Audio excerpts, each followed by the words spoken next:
लेकर के आया हूँ 2023 में रिलीज हुई शाहरुख खान की मूवी जवान। तो मूवी की शुरुआत में हम एक आदिवासी गांव को देखते हैं जहां एक बच्ची को नदी में बहते हुए एक आदमी की बॉडी तैरते हुए दिखाई देती है। गांव के लोग उसका इलाज करते हैं लेकिन वो आदमी बेहोश था और उसकी पूरी बॉडी को पट्टी से लपेट दिया जाता है। फिर एक रात उनके गाँव में एक पूजा हो रही थी, तभी अचानक वहाँ पर कुछ हमलावर गाँव के लोगों पर हमला करने लगते हैं। एक एक कर हमलावर गाँव के सभी लोगों को मारने लगते हैं। वहाँ का पुजारी अपने भगवान से मदद मांग रहा था।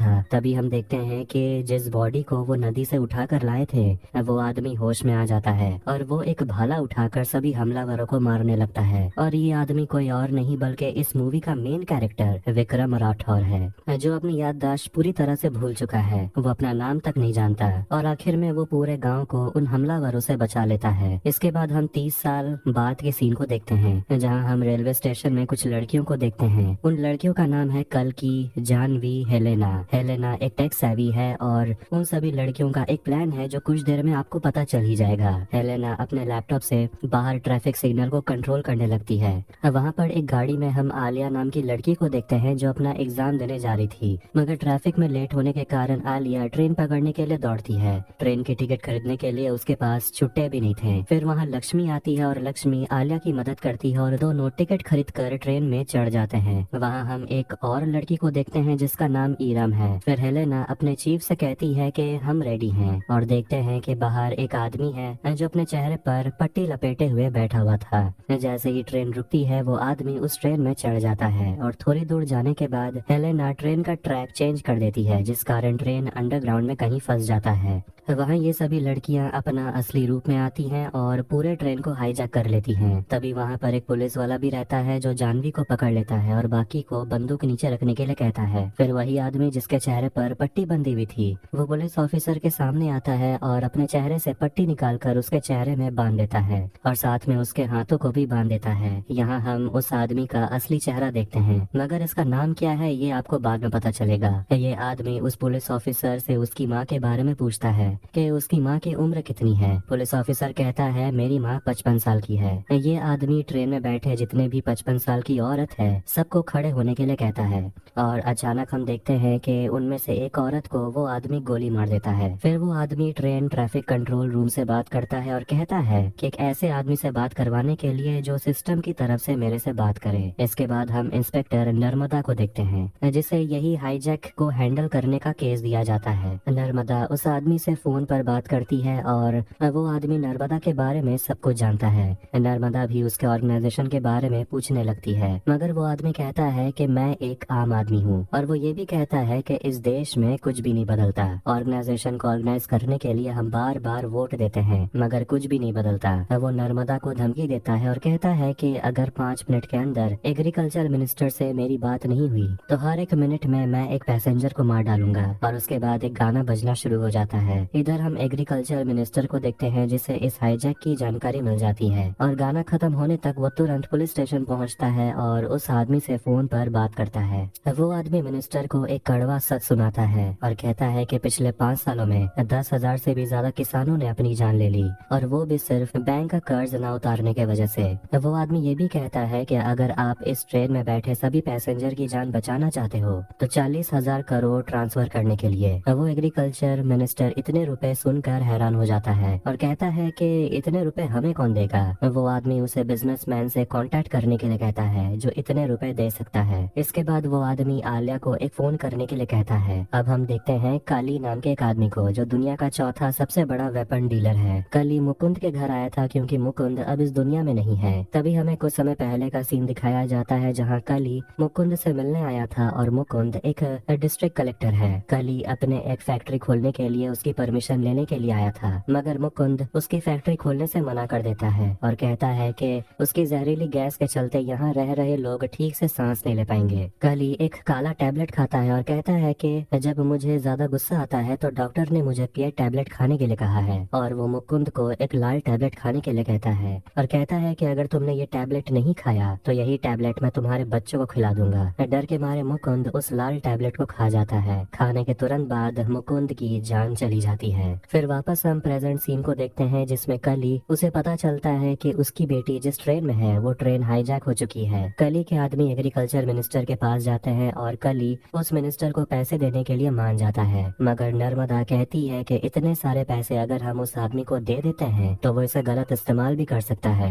मगर मिनिस्टर कहता है कि ये पूरा शहर कली की वजह से ही चल रहा है और उसकी बेटी को अगर कुछ हो गया तो हम नहीं बचेंगे। वो आदमी नर्मदा को एक बैंक अकाउंट नंबर मेल करता है और कहता है कि अगर 15 मिनट के अंदर वो पैसे ट्रांसफर नहीं हुए तो शहर में हर जगह बॉम्ब ब्लास्ट होने लगेगा। इसके बाद आलिया उस आदमी को देखकर कहती है तुम सभी लोगों को मार क्यों रहे हो, लेकिन वो आदमी इमोशनल हो जाता है और कहता है कि सिस्टम ने तुम्हारे पिता के 40,000 करोड़ माफ कर दिए, मगर एक किसान के 40,000 रुपए का कर्ज उन्होंने माफ नहीं किया। वो आदमी आलिया से कल्कि के पिता के साथ क्या हुआ था सारी घटनाएं वो बताने लगता है। इसके बाद हम देखते हैं कल्कि एक छोटे से गाँव में रहती थी अपने पूरे परिवार के साथ और उसके पिता खेती करते थे। तभी उसके घर में बैंक के कुछ कर्मचारी आते हैं क्योंकि कल्कि के पिता बैंक से 40,000 रुपए लोन में लिए थे, लेकिन उन्होंने अभी तक पैसे लौटाए नहीं। कल्कि के पिता बैंक के कर्मचारियों से कहते हैं कि मैं 10 दिनों के अंदर पूरा पैसा लौटा दूंगा और कल जाकर मैं आपके मैनेजर से बात करूंगा।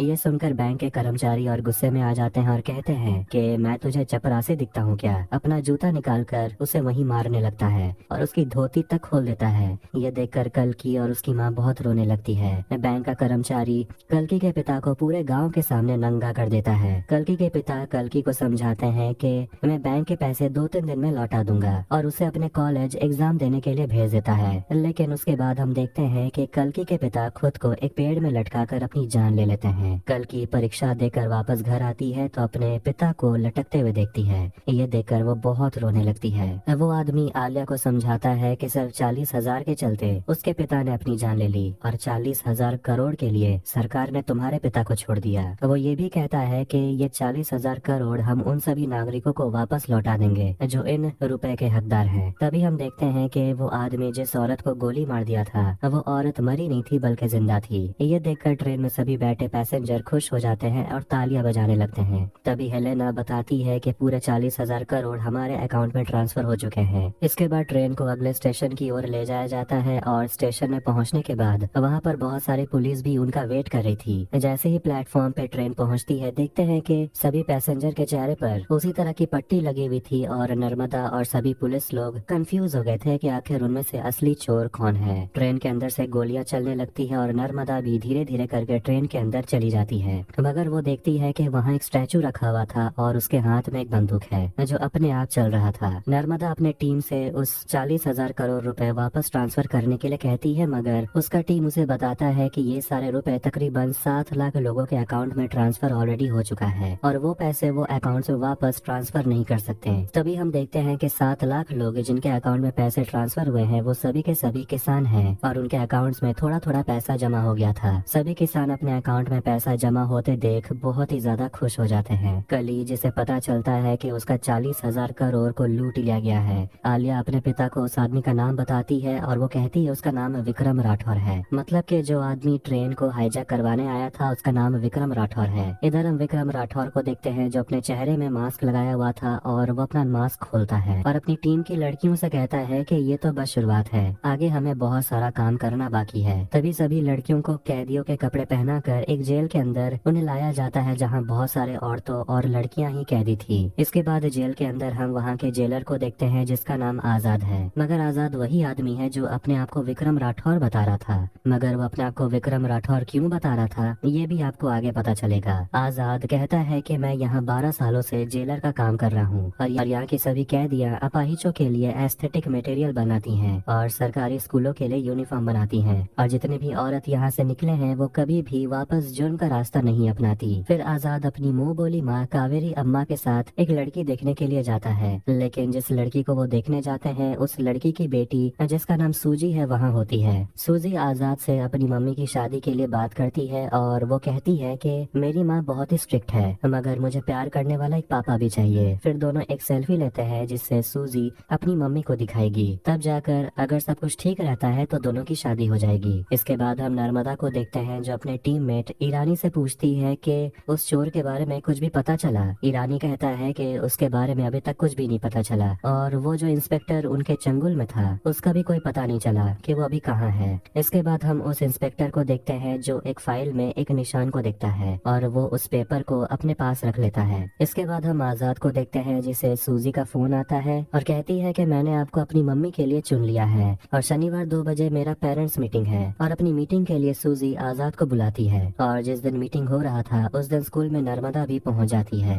और यहाँ हमें पता चलता है कि सूजी की माँ असली में नर्मदा है। सूजी अपनी माँ से कहती है कि यही वो लड़का है जिससे आपकी शादी होने वाली है। आजाद नर्मदा के साथ बातें करने लगता है और नर्मदा आजाद को बताती है कि वो एक लड़के के साथ रिलेशनशिप में थी, मगर एक दिन पता चला कि वो प्रेग्नेंट हो चुकी है। मत मेरे लिए तभी बात करेगा जब मैं अबॉर्शन करवाऊंगी, लेकिन मैं ऐसा नहीं चाहती थी, इसलिए मैंने अपने बॉयफ्रेंड को छोड़ दिया और सूजी को जन्म दिया। नर्मदा आजाद के साथ शादी करने के लिए मान जाती है क्योंकि सूजी को आजाद पसंद था। आजाद भी अपने बारे में नर्मदा को बताने की कोशिश करता है कि वो क्या काम करता है और किस तरह काम करता है। तभी वहाँ सूजी आ जाती है और आजाद को पापा कहकर पुकारने लगती है और दोनों से पूछती है कि क्या आप लोग शादी करना चाहते हैं, और दोनों एक दूसरे को देखकर हाँ कहते हैं। इसके बाद हमें स्वास्थ्य मंत्री को दिखाया जाता है जो एक समारोह में सभी लोगों से कह रहे थे कि जब से मैं मंत्री बना हूँ तब से मैं अस्पताल के लिए हर एक सुविधा मैंने उपलब्ध कराई है, महंगी मेडिकल इक्विपमेंट्स मंगवाई गई हैं। लेकिन इधर हम सरकारी अस्पताल को देखते हैं जिसमें ना कोई बिस्तर है ना ही कोई सुख सुविधा उपलब्ध है और इस अस्पताल में ईरम काम करती थी जो एक डॉक्टर है। स्वास्थ्य मंत्री इधर कह रहे होते हैं कि हमने सरकारी हॉस्पिटल में इतनी सुख सुविधा उपलब्ध करा चुके हैं कि कोई भी प्राइवेट हॉस्पिटल में जाने की जरूरत है ही नहीं। और वो मंत्री बहुत ज्यादा कॉन्फिडेंस से बात कर रहा था और सभी से कह रहा था कि अगर मुझे कुछ हो गया तो मैं प्राइवेट हॉस्पिटल के बजाय सरकारी हॉस्पिटल में जाना चाहूंगा और अगर आप लोगों को यकीन नहीं होता तो मेरे ऊपर गोली चलाने के लिए। तभी हम कल्कि को देखते हैं जो दूर से मंत्री जी के ऊपर निशाना लगाती है और गोली लगने के बाद तुरंत वहाँ 2 एम्बुलेंस आती है। एक में मंत्री जी को हॉस्पिटल लेकर जाया जाता है, लेकिन एक एम्बुलेंस जब प्राइवेट हॉस्पिटल की ओर जाता है तो वो देखते हैं कि इसमें मंत्री जी है ही नहीं और जिस एम्बुलेंस में मंत्री जी थे उनके साथ उनका सेक्रेटरी भी था। और उस एम्बुलेंस में हम विक्रम राठौर को भी देखते हैं जो एम्बुलेंस चला रहा था और वो एम्बुलेंस को लेकर सरकारी हॉस्पिटल में चला जाता है और वहाँ एक सरकारी डॉक्टर को लाया जाता है। सभी लड़कियाँ सेक्रेटरी से कहती है कि हमने मंत्री जी को किडनैप कर लिया है और पूरे हॉस्पिटल के बाहर हमने बम लगा दिया है। और एक लाइव वीडियो शूट किया जाता है जिसमें डॉक्टर बताते हैं कि हमें बहुत सारे लेटेस्ट इक्विपमेंट सर्जरी के लिए चाहिए और कुछ एक्सपर्ट्स भी चाहिए जो ऑपरेशन कर सके। इसके बाद विक्रम राठौर यानी कि आजाद नर्मदा को फोन लगाता है और कहता है कि आपके हेल्थ मिनिस्टर हमारे कब्जे में है और अगर इसे छुड़ाना हो तो अस्पताल के डीन मिस्टर जॉर्ज को सच कहना होगा जो 3 साल पहले आज ही के दिन घटा था। काली जॉर्ज से कहता है कि जो सच है वो सबके सामने कबूल कर लेने के लिए, मगर जॉर्ज कहता है कि अगर वो सच कबूल कर लेता है तो उसकी नौकरी चल जाएगी, साथ में हेल्थ मिनिस्टर की भी नौकरी चली जाएगी। लेकिन काली समझाता है कि हेल्थ मिनिस्टर मेरा जीजा है, मैं उसे संभाल लूंगा। इधर डीन जॉर्ज सभी पब्लिक के सामने कबूल करता है कि 3 साल पहले इसी हॉस्पिटल में 60 बच्चों की जान चली गई थी क्योंकि सभी बच्चों को सांस की बीमारी थी और हॉस्पिटल में ऑक्सीजन सिलेंडर अवेलेबल था ही नहीं। इसके बाद हम उस हॉस्पिटल को देखते हैं 3 साल पहले जहां ईरम उस हॉस्पिटल में डॉक्टर थी। ईरम जॉर्ज को फोन करके कहती है कि यहाँ ऑक्सीजन सिलेंडर खत्म हो चुका है और अगर जल्दी ऑक्सीजन सिलेंडर नहीं लाया गया तो सारे बच्चों की जान चली जाएगी।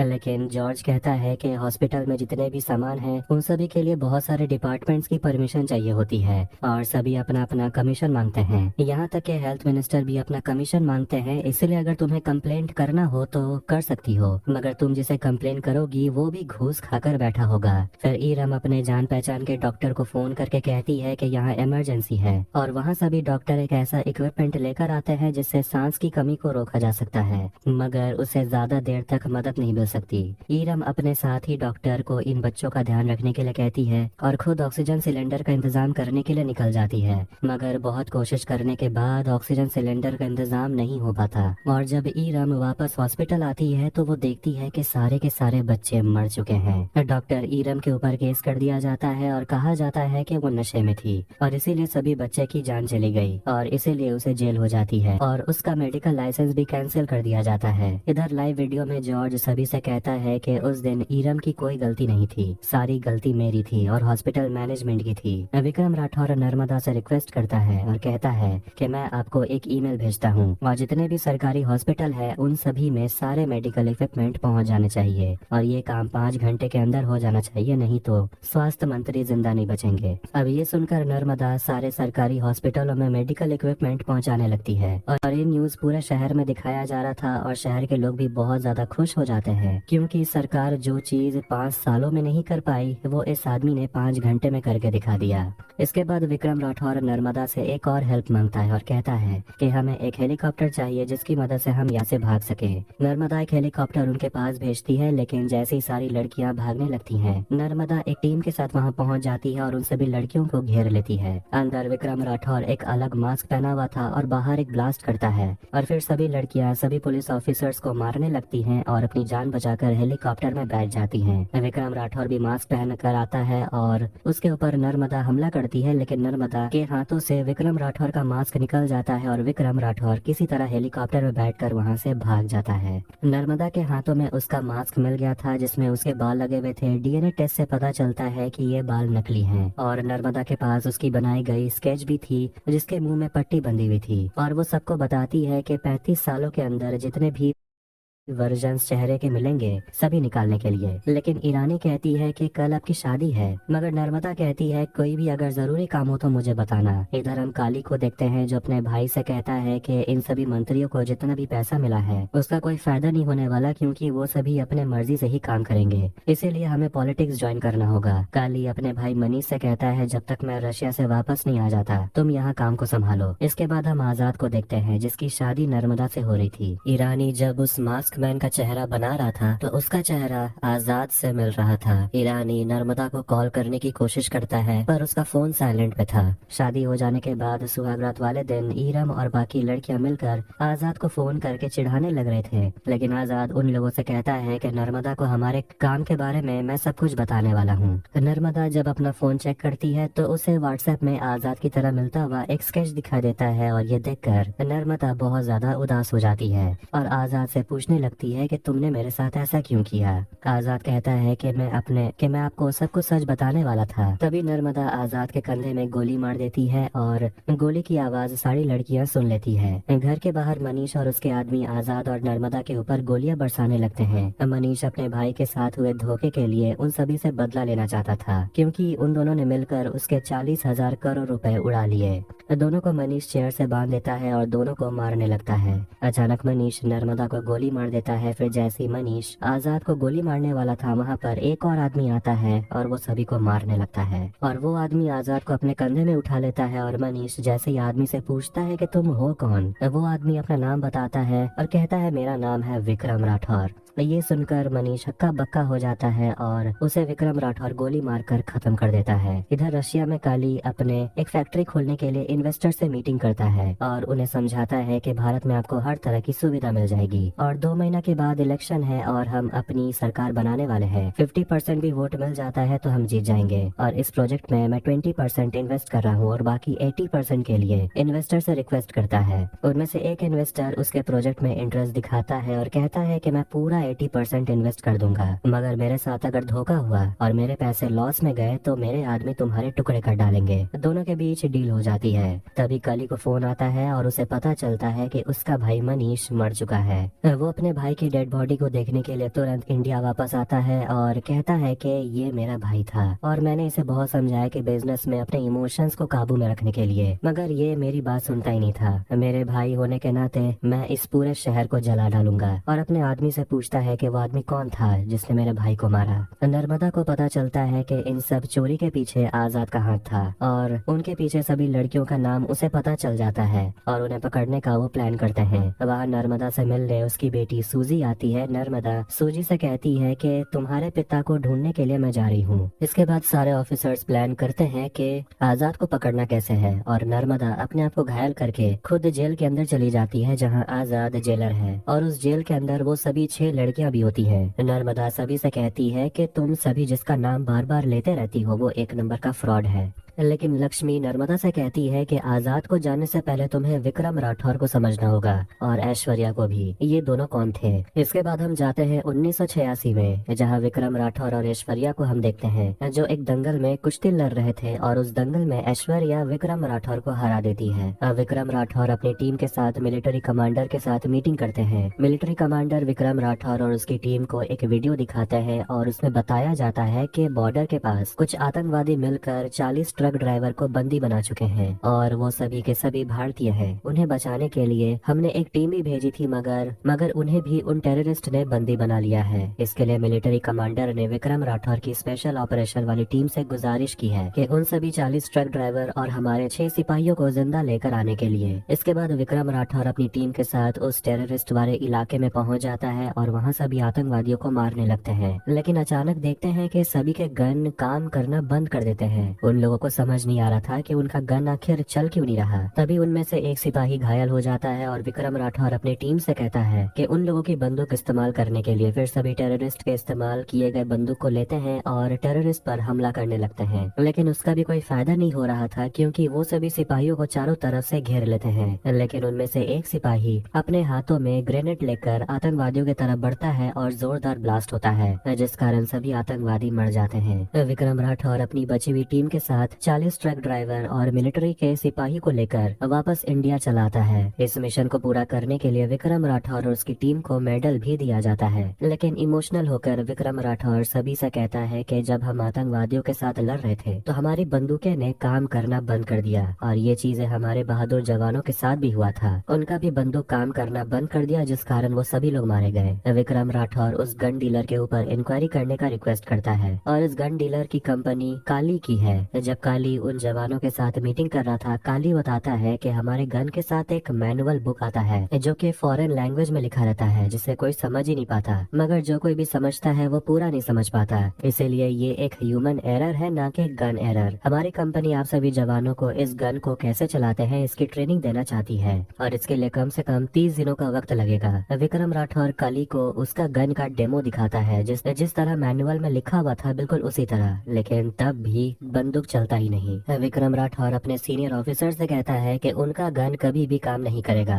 वो ये भी कहता है कि हम जवान हैं, हम अपनी जान अपने देश के लिए 1000 बार दे सकते हैं, लेकिन धोखे से नहीं। इसके बाद काली का गन सप्लाई का कॉन्ट्रैक्ट कैंसिल कर दिया जाता है और उसके ऊपर कार्रवाई की जाती है। विक्रम राठौर अपने घर पहुंचता है जहां हम ऐश्वर्या को भी देखते हैं। दोनों आपस में वक्त बिता रहे थे, तभी बाहर से गोलियां चलने की आवाज आती है और विक्रम राठौर बाहर जाकर चेक करता है और काली का एक आदमी आकर उसे बेहोशी का इंजेक्शन दे देता है और उसे अपने साथ लेकर चला जाता है। अंदर में काली ने अपने पुलिस ऑफिसर को ऐश्वर्या के पास भेजा था और वो ऐश्वर्या को दिखाता है कि ये सारे पैसे तुम्हारे घर से मिले और तुम्हारा पति विक्रम राठौर देश का गद्दार है, और वो उसे पेपर पर साइन करने के लिए भी कहता है और इसके बाद उसका पति आजाद हो जाएगा। लेकिन ऐश्वर्या उस पेपर पर साइन नहीं करती और उस पेन से उस पुलिस पर हमला कर देती है। इस वजह से ऐश्वर्या को जेल हो जाती है। फिर एक दिन ऐश्वर्या से मिलने के लिए एक आदमी आता है। उसे लग रहा था कि विक्रम राठौर होगा। वो खुशी के मारे बाहर आती है, लेकिन वो देखती है कि उससे मिलने काली आया है। ऐश्वर्या विक्रम के बारे में पूछती है कि वो कहाँ है।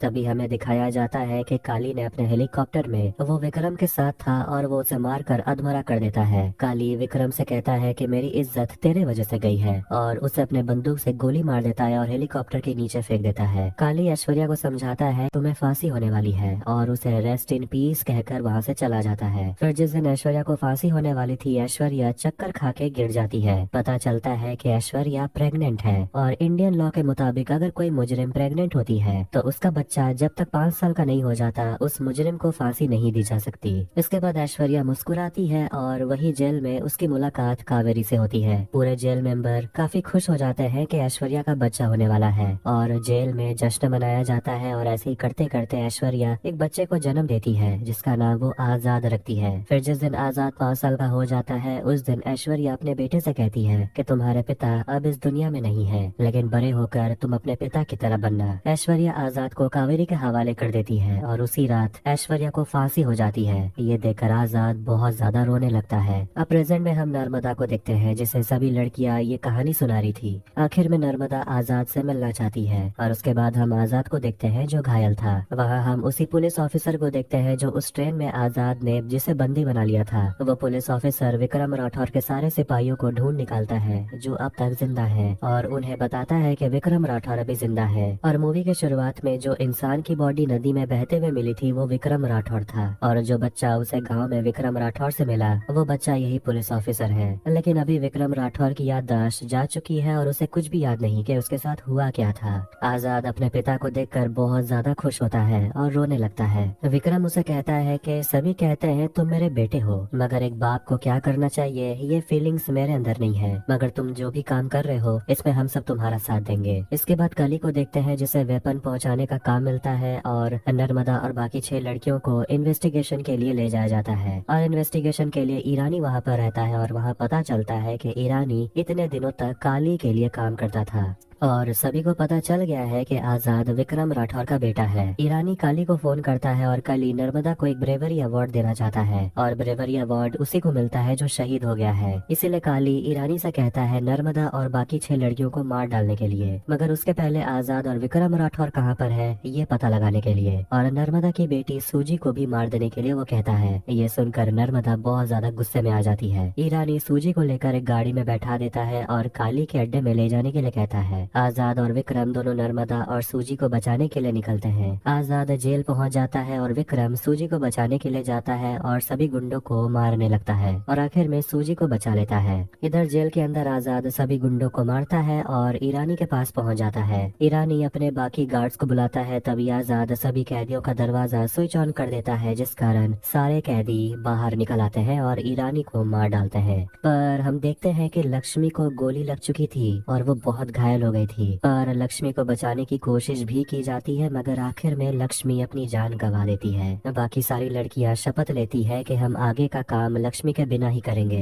मगर अब नर्मदा भी उनके गैंग में शामिल हो जाती है और उनकी मदद करती है। काली इलेक्शन के लिए ट्रकों में पैसे भरकर अपने सारे कैंडिडेट को देने का प्लान करता है। अगर ऐसा हो गया तो आने वाले इलेक्शन में काली अपना सरकार बनाएगा। आजाद और उसकी टीम उसी ट्रक को लूटने का प्लान करते हैं। अगले दिन आजाद अपनी लड़कियों के साथ प्लान के मुताबिक ट्रक का इंतजार कर रहा था और उन्हें ट्रक दिख भी जाता है। सभी ट्रक के ऊपर छलांग मारते हैं लेकिन काली के गुंडे सभी लड़कियों के ऊपर गोलियां बरसाने लगते हैं, लेकिन किसी तरह सभी लड़कियां गुंडों को मारने लगती हैं। पर हम देखते हैं कि हेलेना जो ट्रक चला रही थी उसके ऊपर एक गुंडा हमला कर देता है, तभी उसे बचाने के लिए विक्रम राठौर आता है और अपने चाबुक से उस गुंडे को मार डालता है। विक्रम सभी गुंडों को मारने लगता है और आखिर में सभी ट्रक को कब्जा कर लेता है जिसमें पैसे भरे हुए थे। विक्रम आजाद से ट्रक को ले जाने के लिए कहता है। इधर हम काली को देखते हैं जो अपने भाई मनीष का अंतिम संस्कार कर रहा था। इसके बाद विक्रम और उसके साथी मिलकर बाकी गुंडों का सामना करते हैं। तभी काली को एक फोन आता है और बताया जाता है कि उसके आदमियों ने विक्रम को पकड़ लिया है। इसके बाद विक्रम और उसके साथियों को बंदी बना लिया जाता है और वहाँ उनसे मिलने के लिए काली आता है। तभी वो टीवी में देखता है कि उसका ही हम शक्ल लाइव टीवी पर आ रहा है और वो इंटरव्यू दे रहा था जिसमें वो अपना नाम विक्रम राठौर बता रहा था और वो कहता है कि ट्रक हमारे कस्टडी में है और अगले दिन जब मैं लाइव आऊंगा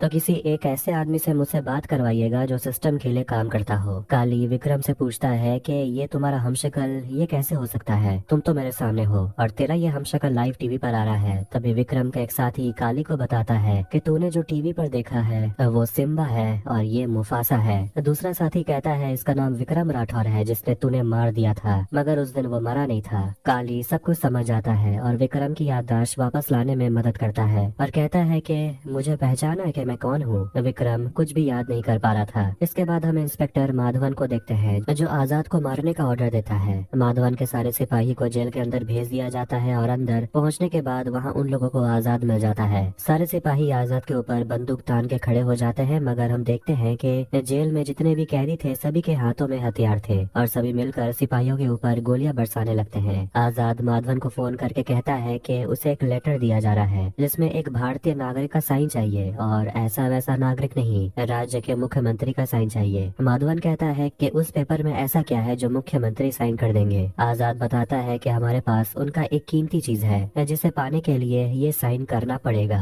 तभी हम देखते हैं कि नर्मदा बाकी लड़कियों को लेकर एक सरकारी ट्रक लूट लेती है जिसमें वोटिंग मशीन रखी हुई थी और उन ट्रकों में पूरे शहर की वोटिंग मशीन थी। अब ये मशीन आजाद के कब्जे में है। पूरे शहर में खबर फैल जाती है कि 9 लाख वोटिंग मशीन चोरी हो चुके हैं। इसके बाद हम राज्य के मुख्यमंत्री को देखते हैं और वो बताते हैं कि हमारे शहर के 53 फैक्ट्रीज को बंद करवाने का नोटिस भेजा गया है और अगर ये बंद होता है तो वो सारे वोटिंग मशीन वापस कर देगा। तभी एक आदमी खड़ा होकर कहता है कि एक चोर ने हमारी नींद खोल दी, क्योंकि इन 53 फैक्ट्रीज के वजह से उन इलाकों में जहरीली गैस फैलना शुरू हो गया था और आम इंसान बहुत ही कष्ट झेल रहे हैं, इसीलिए इन सब फैक्ट्रीज को बंद करना चाहिए। इसके बाद मुख्यमंत्री उस पेपर पर साइन कर देते हैं और सभी फैक्ट्रीज को बंद करवा दिया जाता है और वो सारे फैक्ट्रीज काली का था। इधर काली को उसके इन्वेस्टर का फोन आता है और उसे बताता है कि तुम्हारे 53 फैक्ट्रीज में ताला लग चुका है और मुझे मेरा सारा पैसा प्रॉफिट के साथ चाहिए। इसके बाद काली विक्रम और उसके साथियों को टॉर्चर करने लगता है और उसके बेटे आजाद का पता पूछने की कोशिश करता है। अब हम आजाद को देखते हैं जो माधवन से एक और डिमांड करता है कि वो टीवी पर लाइव आता है और वो सभी देशवासियों से अनुरोध करता है कि अपनी उंगली का सही इस्तेमाल करने के लिए 5 साल के लिए अपनी सरकार चुनना हो तो जो आपसे वोट मांगने के लिए आए उससे ये सवाल करिए कि अगले 5 सालों तक तुम मेरे लिए क्या करोगे, मेरे परिवार के लिए क्या करोगे, मेरे देश के लिए क्या करोगे। तब जाकर ये देश अपने आप सुधरेगा और इसके बाद से कोई विक्रम राठौर या आजाद की जरूरत नहीं पड़ेगी। कोई भी किसान नहीं मरेगा, कोई भी अस्पताल में किसी की जान नहीं जाएगी और अगर आप अपनी इस उंगली का सही इस्तेमाल करते हैं तो ये सब मुमकिन है। ये सुनकर देश के हर नौजवान और नागरिक बहुत ज्यादा खुश हो जाते हैं। इसके बाद आजाद सभी वोटिंग मशीन को बाहर भेजने का इंतजाम करता है और माधवन को वोटिंग मशीन सौंप देता है। तभी हम देखते हैं कि विक्रम राठौर का एक सिपाही जेल में पहुंच जाता है और वहां काली भी अपने आदमियों के साथ पहुंच जाता है और साथ में विक्रम राठौर को भी अपने साथ लाता है। साथ में सारी लड़कियों को अपने कब्जे में वो कर लेता है और आजाद को मारने लगता है और पूछता है कि मेरा भाई मनीष को तूने क्यों मारा। फिर काली विक्रम को मारने लगता है और आजाद से कहता है कि तेरे पिता को पहले भी मैंने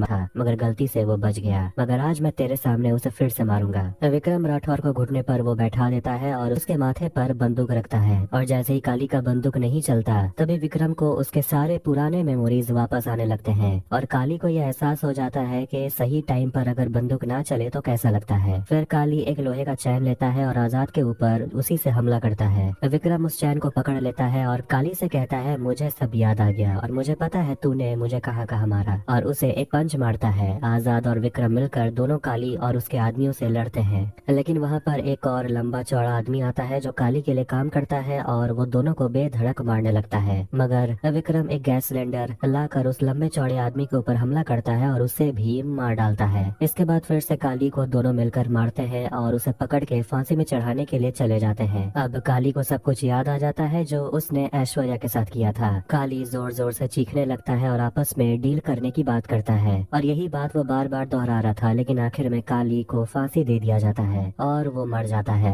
मूवी के आखिरी सीन में हम देखते हैं कि ये जितने भी आजाद ने मिशन करवाए हैं इन सब के पीछे माधवन ने उसकी मदद की थी और साथ ही माधवन आजाद को एक दूसरा मिशन के बारे में बताता है और इससे पता चलता है कि इस मूवी का सेकंड पार्ट भी शायद आने वाला है और इसी के साथ ये मूवी यहीं पर एंड हो जाती है। तो आपको ये वीडियो कैसा लगा कमेंट करके जरूर बताएं। वीडियो पसंद आए तो वीडियो को लाइक भी जरूर करें और चैनल को सब्सक्राइब करें। मिलते हैं नेक्स्ट वीडियो में। Take care.